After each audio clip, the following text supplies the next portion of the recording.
Yes. Thanks, Dr. Cyrus, for this opportunity. So I would be talking about subluxated cataracts. So this is a patient wherein you can find that the zonular dehiscence is more than 180 degrees. So in this patient, what I'm going to do is, let's see how I start. So what is going to be the site of incision? The site of incision has to be away from this area. So the next step should be, which should have been, I should have stained with triamcinolone and seen whether any vitreous was there, but I did not do, but that should be borne in mind. The capsulorhexis should be initiated farthest away from this point, and the nick should be not against the direction of the zonular dehiscence, but it should be towards that, so that there should not be any more zonular dehiscence. So let's start now and try to complete the rhexis. And the rhexis I could continue. And since I was moving in this direction parallel wherein the zonules were intact, so the moment I shifted here, I thought that I should add some support which should be in the form of capsular hooks, because these capsular hooks provide anterior-posterior support right up to the equator, and they act as artificial zonules. Once that was done with the zonular support, artificial zonular support, I could complete the rhexis. Once the capsule rhexis was achieved, I put in one more capsular hook to give further support to the bag which was deficient in the zonules. The hydrodissection was away, and since away from the adjacent area, and once that was done, I thought that I'll use the capsular tension ring. This capsular tension ring I am trying to start with from the area wherein there is a capsular support, wherein there is a zonular support. So in those patients wherein the zonular support is less, you could have started from the area of zonular dehiscence.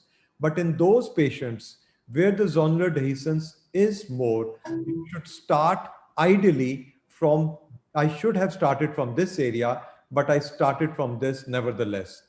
With CTR in place and capsular hooks in place, I started with the nuclear emulsification. As you can see, I divided it.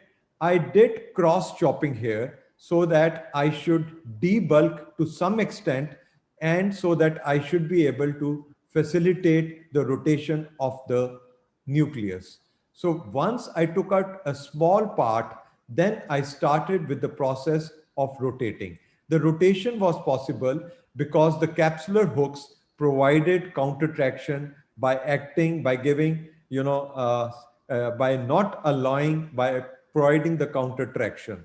So once the rotation was started, I made small pieces and continued with the process. And eventually, within no time, with slow motion phaco, with IOP not more than 40, I completed the nuclear emulsification. At this point of time, I could have done one thing more. I could use this hard nuclear fragments to have acted as a nuclear scaffold, but this video is much before the concept of using an internal indigenous support in the form of a nuclear fragment for providing a three-dimensional support. Well, this was in the pre-nuclear scaffold area. So I continued with the nuclear emulsification, slow motion. At this point, somehow the IOP was increased, not my being aware of it. This is the last part in which of the cortical cleanup, the tangential stripping of the cortical matter is being done, as you can see. So because the CTR doesn't help, it impedes with the removal of the cortical lamella. You can see how I'm going around. I'm doing it.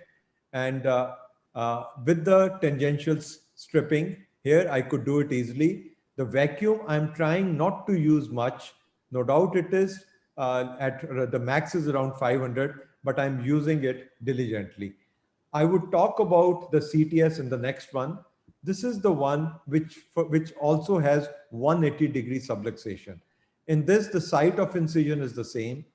Rhexis started from the area which is away from the area of zonular dehiscence. I did trypan staining, and I'm going to center the bag, not the pupil in that patient. So in those patients, in these patients, we have to center the bag rather than centering the pupil. Capsular hooks are coming into place. As you can see, the capsular hooks are coming into place. I am a strong supporter of using capsular hooks because I feel they go right up to the equator and provide an anterior-posterior support. The incision was enlarged after that, and emulsification was started. Here I would show you in this heart nucleus how I used the hard nuclear fragments as a nuclear scaffold in patients with zonular dehiscence. So I'm doing chopping at this point of time, and I'm continuing with that. And you will find now what I have done is I will reposition the nuclear fragments. You can see how I have repositioned the nuclear fragment so that it is giving a further support to the bag. And this helps to some extent in delaying the insertion of a CTR in patient wherein you can use hard nuclear fragment as a nuclear scaffold. So now comes the CTR. Now I am going to, since the zonular dehiscence was more, I am going in from the area of maximum, what zonular stability. Now I'm using this spatula to give further support. Now the CTS will be used to provide to fixate the bag to the sclera, and the CTS comes in, as you can see. And once the CTS comes in, it will help. Because of the paucity of time, I'll just fast forward it. And I usually use a 3-piece intraocular lens in these situations. And once it is in place, you will find that the bag and the intraocular lens is very much at the right place. So bag fixation is another one which I'll be taking up. So this is a patient who had a trauma history.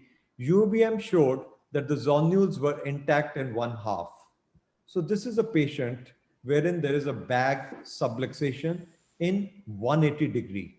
So I am enlarging the pupil by using iris hooks in this patient. So I used 5 iris hooks in this patient, and you can see now I'm using a trocar.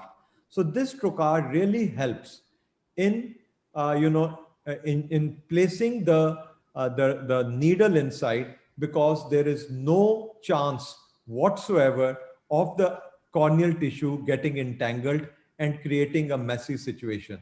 Now, once that was done, I'm now going from behind, and I've been able to pierce the bag and near the haptic, and how easily you can see I'm able to railroad it inside.